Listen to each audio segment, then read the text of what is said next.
요한계시록 6장 1절에서 6절 말씀을 통해서 첫째인, 둘째인, 셋째인이라는 제목으로 하나님 말씀을 함께 나누겠습니다. 우리가 저번 주 수요일 날 나눴던 말씀을 잠깐 복습을 하면 예수님은 왜 찬양받기에 합당하신 분이라고 그랬습니까? 여기 죽임을 당한 어린 양은 부귀와 능력과 부와 지혜와 힘과 존귀와 영광과 찬송을 받으시기에 합당하도다 그랬죠. 주님은 왜 찬송을 받기에 합당한 분이실까요? 우리를 구원해 주셨기 때문에, 유일한 구원자가 되시기 때문에 그렇죠. 그 누구도 우리를 이 죄의 구속에서 자유함을 줄 수 있는 그 사람은 아무도 없어요. 어떤 누구도 그런 사람은 없습니다. 오직 예수님으로만 가능한 거죠.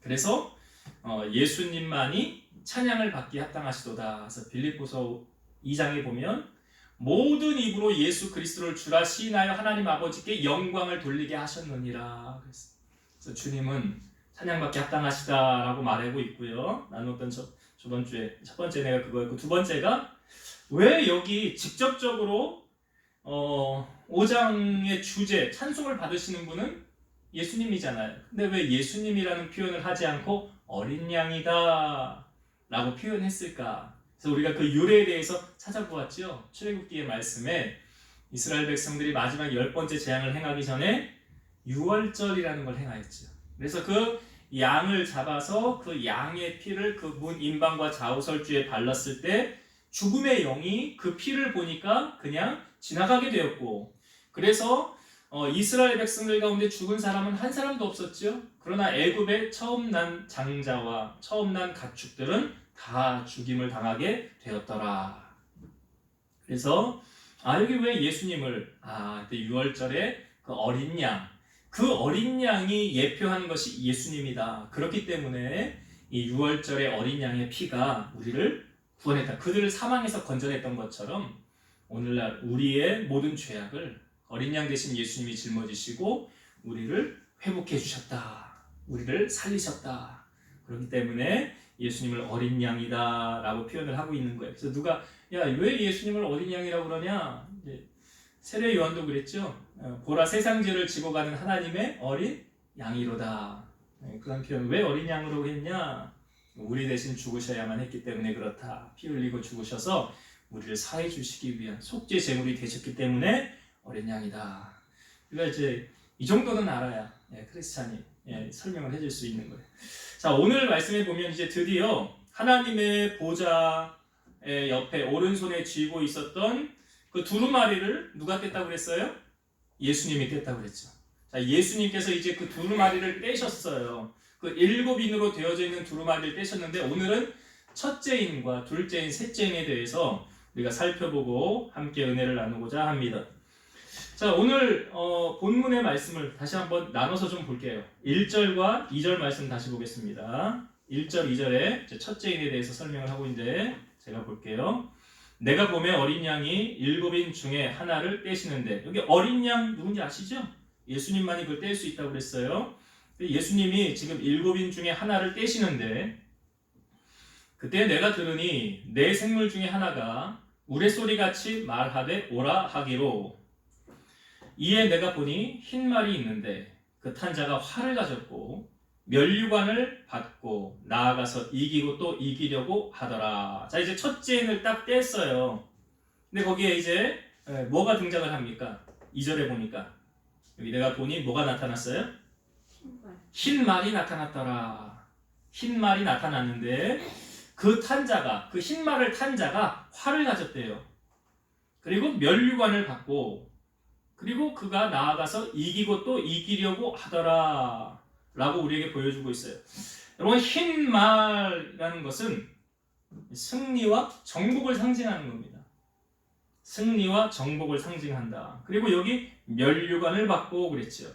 면류관은 그 운동선수들이 그 월계관 같은 거예요.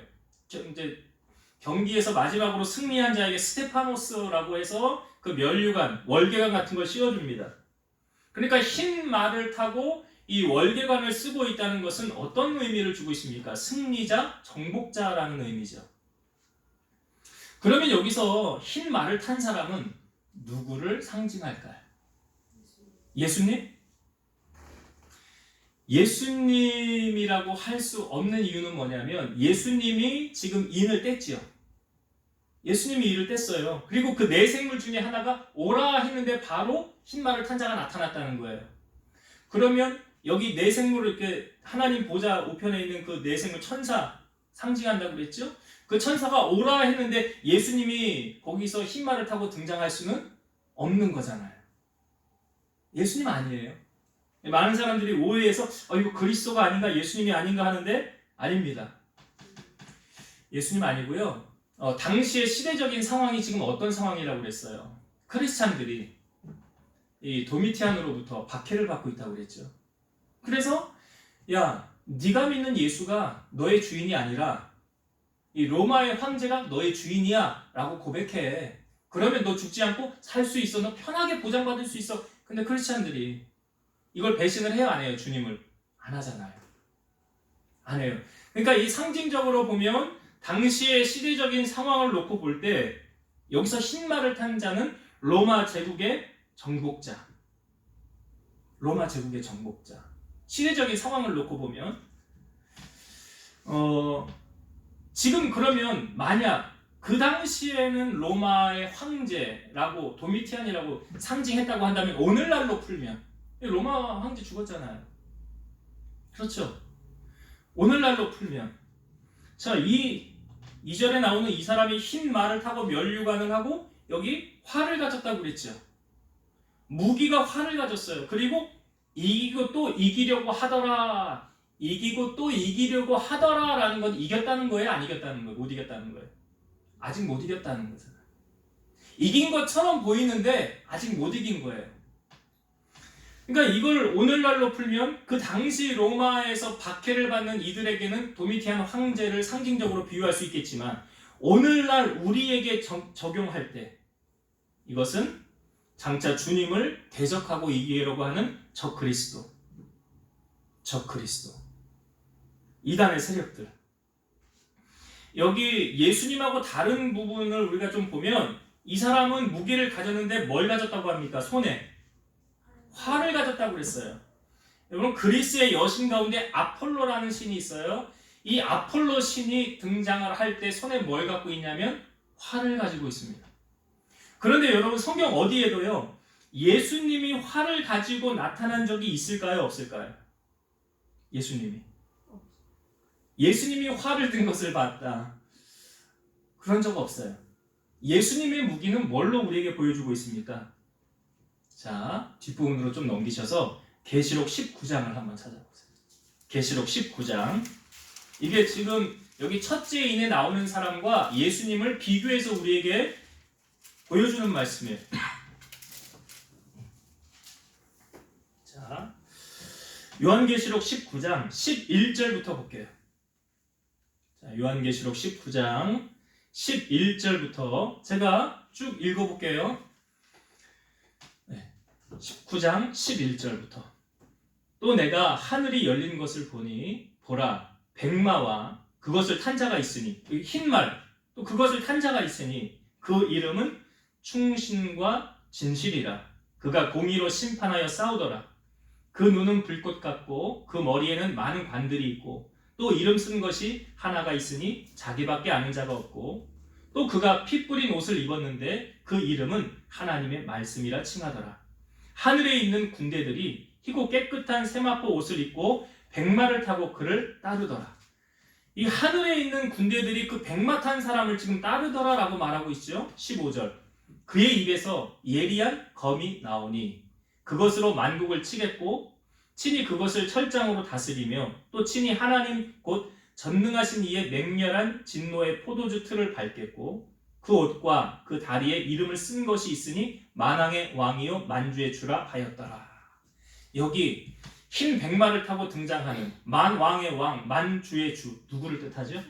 예수님이죠. 근데 여기 예수님이 이제 무기가 나와요. 예수님의 무기는 무엇입니까? 검이에요. 여기 15절 그의 입에서 뭐가 나와요? 예리한 검이 나오고 그러니까 예수님의 무기는 뭐다? 검이다. 그런데 이 지금 첫째 인을 뗐을 때 그 사람의 무기는 뭐였어요? 활이었죠. 다른 거예요. 그러니까 뭘 말하고 있냐면 예수님과 비슷하게 흉내를 내는 적그리스도. 적그리스도. 그러니까 이 적그리스도가 이기지 못했는데 자기가 이기려고 힘쓰고 애쓰더라는 거예요. 여러분, 성도들이 우리가 이 땅을 살아갈 때 승리하는 무기를 에베소서 6장에 우리에게 말씀하고 있죠. 성도들에게 우리는 이 무기를 지녀야 된다. 그 무기 뭘 말하고 있습니까? 성령의 검, 곧 하나님의 말씀. 이게 무기예요. 그러니까 그 15절에 나오는 예수님의 무기와 비슷하죠. 성도들이 이 땅 가운데서 승리하며 싸워야 되는 무기.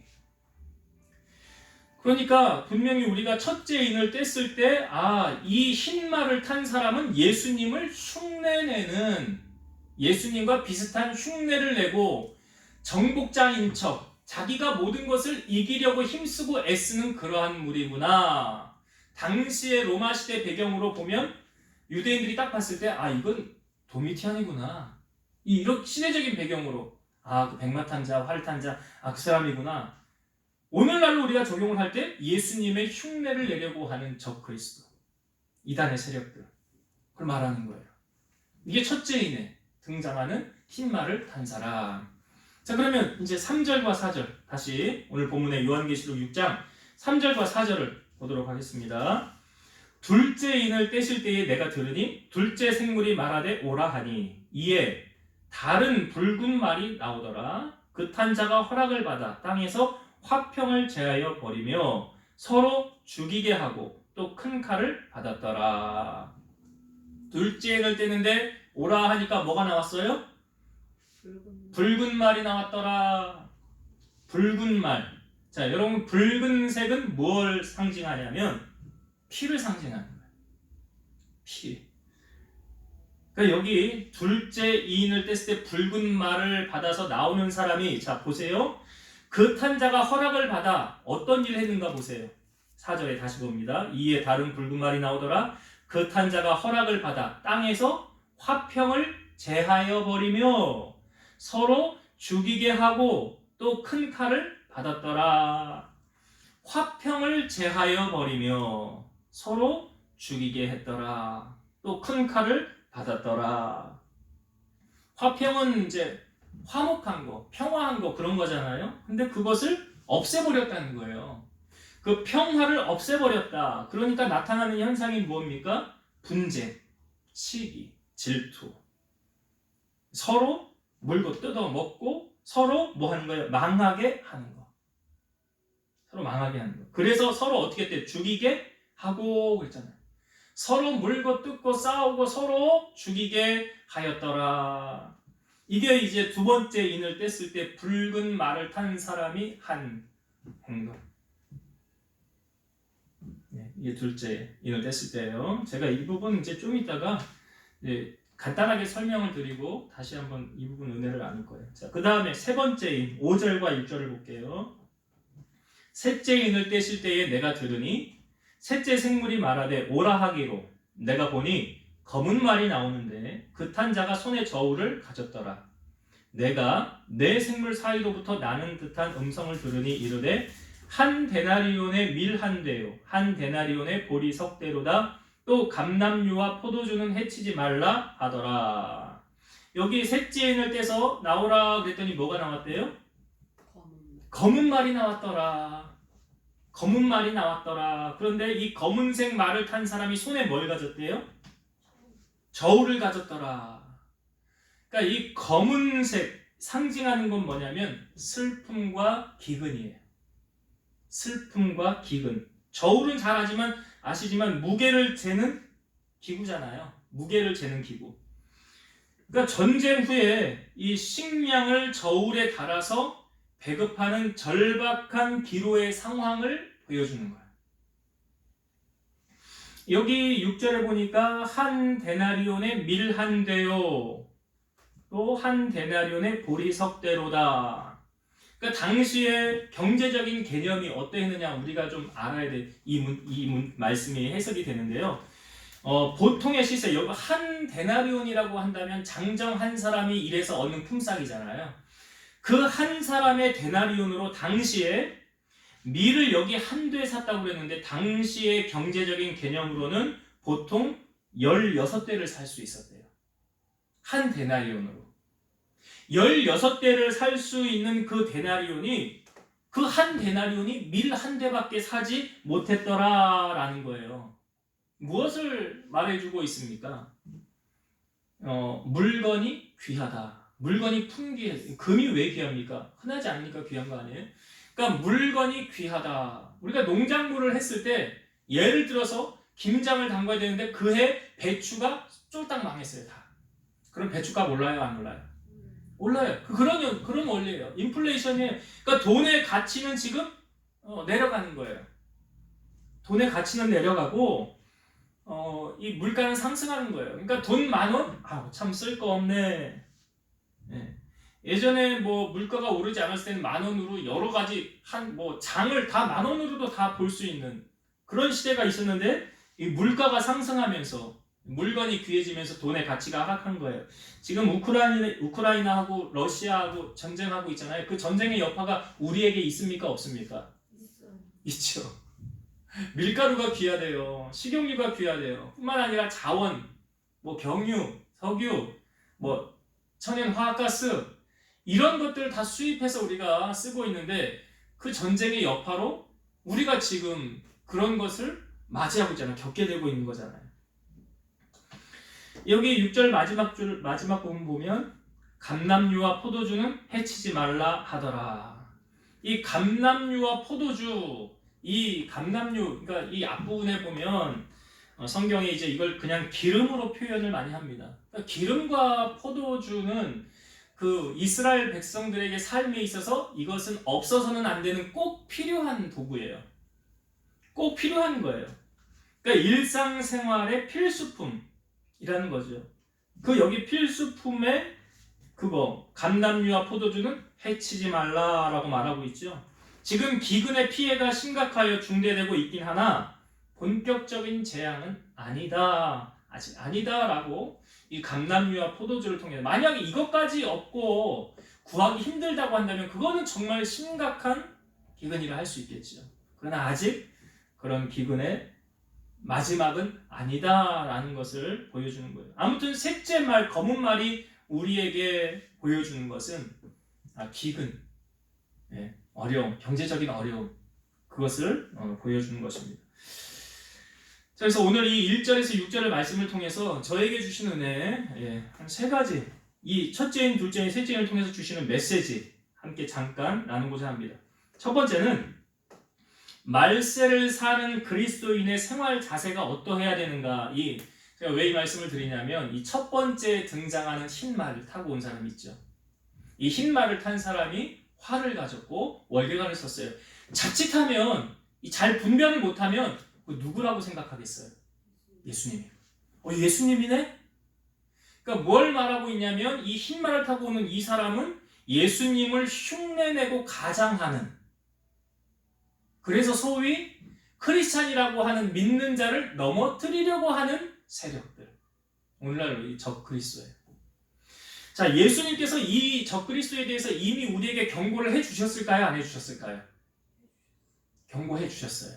자, 이 부분은 성경을 좀 찾아봅시다. 마태복음 24장.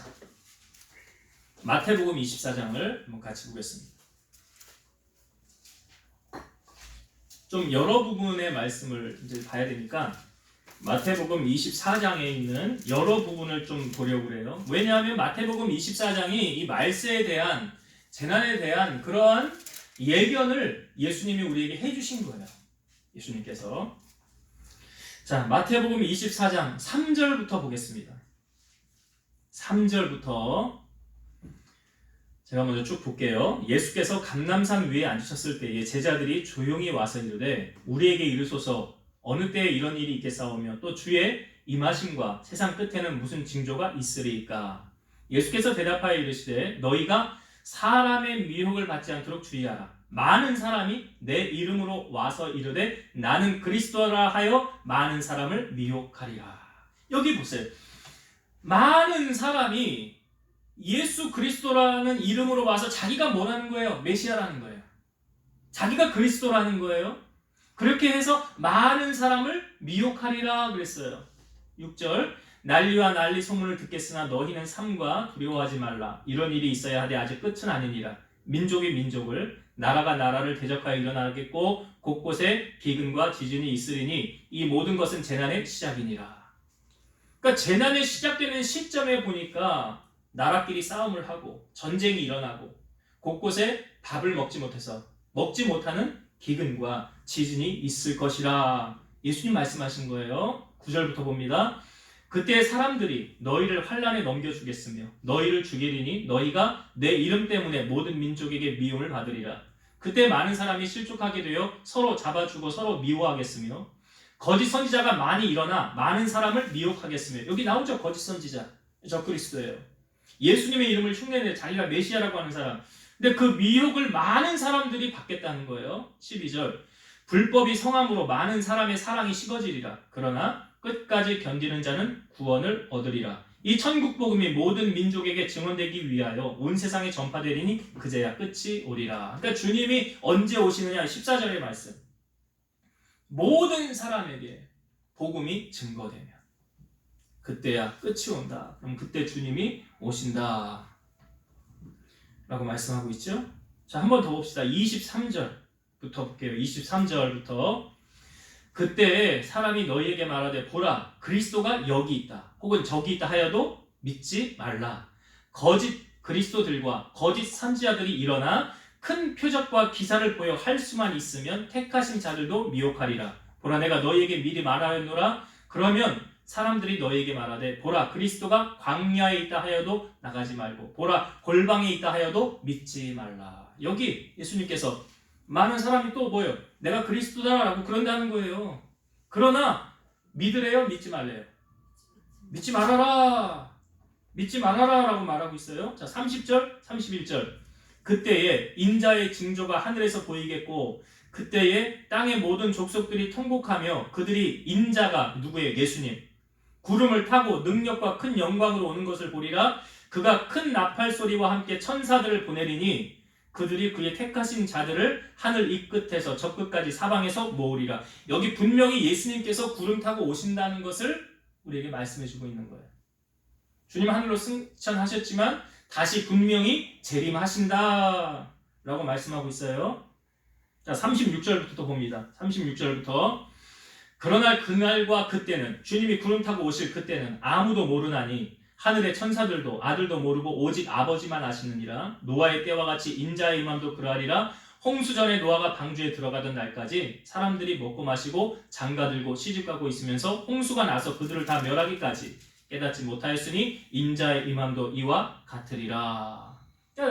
설교 때도 자주 말씀을 드렸지만 예수님이 노아의 때와 같이 그런 상황에 주님이 오신다. 노아가 방주 만들고 사람들에게 빨리 오세요라고 말했는데 사람들이 노아 말을 듣지 않았다는 거죠. 자, 한 절 더 볼게요. 42절. 그러므로 깨어있으라. 어느 날에 너희 주가 임할는지 너희가 알지 못함이니라. 너희도 아는 바니 만일 집 주인이 도둑이 어느 시각에 올 줄 알았더라면 깨어있어 그 집을 뚫지 못하게 하였으리라. 이러므로 너희도 준비하고 있으라. 생각하지 않은 때에 인자가 오리라. 그러니까 우리가 신앙생활을 하면서 여러분 절대로 그 이단에 미혹되지 말아야 되는 거예요. 이단이 뭔가 비슷할 이 끝단. 끝이 다른 거예요. 끝. 네. 끝이 다른 거예요. 그러니까 여기서 분명히 예수님이 강조하는 게 무엇입니까? 여러분 이단의 특징이 뭐냐면 이걸 아셔야 돼요. 사람을 강조하고 있다. 이단의 특징이. 다 보면 그 사람이 교주 역할을 하고 있어요. 통일교회 문선명 그랬죠. 하나님의 교회 안상홍이란 그 사람도 그랬죠. 지금 뭐 신천지도 뭐 자기네들은 아니라고 하지만 이만희가 절대적 교주 아닙니까? 이긴 자라고 말하고. 그러니까 우리가 지금 우리나라 이 땅 가운데도요 다 조사해보진 않지만 이단의 개수가 뭐 50개가 넘는다. 자기가 그리스도다 라고 말하는 사람들이 그렇게 많다는 거예요. 그만큼 다른 말로 말해서 예수님이 오실 날이 가까워 오고 있다. 여러분 신앙은 대신 누가 지켜주는 것이 아닙니다. 내 믿음 내가 지키는 시대예요. 성경은 끝까지 견디는 자는 구원을 얻는다라고 예수님 말씀하셨죠. 그러니까 어느 곳에도 유혹하고 미혹을 당해서는 안 된다. 그러니까 우리가 결국 주님을 떠나면 예수님은 참 포도나무고 우리는 가지라고 그랬는데 주님 떠난 가지는 버려져 밖에 태우느니라 그랬어요. 그래서 여러분 절대로 어디든지요 사람이 강조되고 사람이 주인 노릇하고 그러면 그건 분명히 잘못 가고 있는 거다. 오직 구원받고 찬송받으실 분은 누구밖에 없어요? 예수님밖에 없어요. 예수님을 제외한 그 누군가가 강조되어지고 그 누군가가 주인 노릇하고 있다라고 한다면 분명히 100% 이단이에요. 우리가 그 이단에 미혹되지 말아야 된다. 그러니까 여기 첫 번째 인에 등장하는 흰 말을 탄 자, 메시아 같이 흉내내려고 하는 적그리스도. 그래서 할 수만 있으면 믿는 자를 유혹해서 넘어뜨리려고 하는 적그리스도. 여기에 여러분 빠지지 마시고 예수님 한 분만을 붙잡고 믿음으로 경주하여 승리하는 여러분 되시기를 주의 이름으로 축원드립니다. 자, 두 번째 인에서 주시고자 하는 메시지. 두 번째 인의 붉은 말을 탄 사람이 그 허락을 받아 땅에서 내려와서 한 일이 뭡니까? 우리 4절을 보았지만 화평을 제하여 버리며 서로 죽이게 하고 또 큰 칼을 받았더라 그랬죠. 하나님의 영, 성령은 하나 되게 하는 역할을 하십니다. 이게 에베소서 4장 3절 평안에 매는 줄로 성령이 하나 되게 하신 것을 힘써 지키라. 성령님은 하나 되게 하십니다. 그러니까 로마서 8장 28절 우리가 알거니와 하나님을 사랑하는 자 곧 그의 뜻대로 부르심을 입은 자들에게는 모든 것이 합력하여 선을 이루느니라. 합력하여 선을 이루느니라. 분쟁하면 나누고 그러지 않아요. 시편 133편 1절 보라 형제가 연합하여 동거함이 어찌 그리 선하고 아름다운고. 연합하는 거, 하나 되는 거 하나님이 기뻐하시는 거예요. 그런데 오늘 이 두 번째 인에 나오는 이 사람이 한 역할은 무엇입니까? 화평을 제하여 버리니까 그 다음 나타나는 현상이 뭐예요? 서로 시기하고 질투하고 미워하고 편가르기 하고 결국은 서로 치고받고 싸우고 죽이게 하는 그런 역할을 했더라. 갈라디아서 5장 19절에서 21절 말씀 보면 육체의 일은 분명하니 육체의 일이라는 것은 마귀의 일을 말하는 거예요. 육체의 일은 분명하니 곧 음행과 더러운 것과 호색과 우상 숭배와 주술과 원수 맺는 것과 잘 들어보세요. 분쟁과 시기와 분냄과 당 짚는 것과 분열함과 이단과 투기와 술 취함과 방탕함과 또 그와 같은 것들이라. 전에 너희에게 경계한 것 같이 경계하노니 이런 일을 하는 자들은 하나님의 나라를 유업으로 받지 못할 것이요. 여기 육체의 일에 속한 사람들의 특징이 뭡니까? 쭉 나오죠. 여기 중간 부분에 아까 제가 말씀드린 게 똑같은 메시지를 주는 게 쭉쭉 나와요. 분쟁과 시기와 분냄과 당짓는 거. 당짓는 거 아시죠? 편가르는 거예요. 그리고 분열함이 나누는 거잖아요.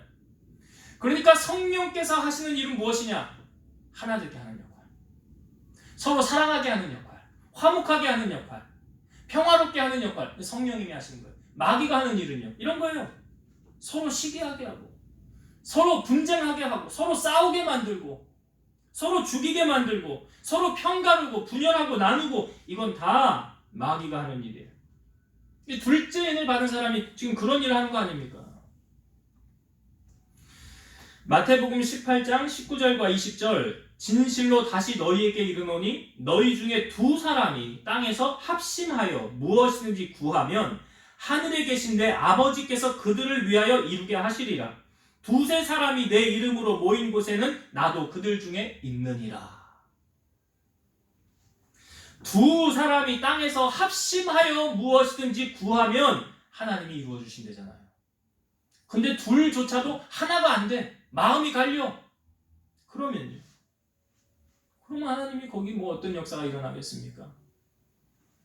그래서 우리의 신앙생활이 이 악한 자는 분명히 와서 교회를 편갈라 놓으려고 할 것이고 성도들 가운데 시기하고 다투게 할 것이고 서로 싸우게 할 것이고 시험 들게 할 것이고 넘어지게 할 것이고 그런 역할을 마귀가 분명히 하는 역할이요. 성령 충만한 사람은 어떻게 하든지 같이 사랑으로 품으려고 하고 같이 한편 되려고 하고 같이 사랑을 나누려고 하는, 화평을 유지하기를, 성령이 하나 되기를 힘쓰는 사람일 것이다. 여기 딱 보면 판가름이 나겠지요. 아, 저 사람은 자꾸 평가하려고 하네. 아, 마귀 앞잡이 노릇하는 거 아니야. 저 사람 큰일 났네. 잘못됐네. 그러면 안 되는데 분별할 수 있어야 되는 거예요. 그래서 성령 충만한 사람은 사랑으로 품고 가는구나. 하나 되기에 힘쓰는구나. 합력하여 선을 이루는구나. 우리의 삶이 그러해야 된다라는 거예요. 말세가 될수록 사랑이 식어지고요. 이기적으로 세상이 바뀌어져 가지 않습니까? 그럴 때일수록 예수님은 내 이웃을 내 몸과 같이 사랑하라. 새 계명을 너에게 주노니 뭐하래요? 서로 사랑하라. 그렇게 우리는 신앙생활을 해야 되는 거예요. 자, 마지막으로 세 번째 보면 세 번째 어떤 말이 나왔습니까? 검은 말이 나왔더라. 검은 말이, 이 사람 검은 말이 하는 역할이 뭐라고 그랬어요? 경제적인 기근, 어려움. 그럼 여러분, 신앙생활을 하는 우리들, 크리스찬들이라고 한다면 우리 다 어렵게 살아야 됩니까? 아니죠. 성경에 보니까 그렇지 않아요. 기근 중에 풍요를 누리고 살아가는 사람들이 있어요, 없어요? 있잖아요. 성경에도 등장하지 않습니까?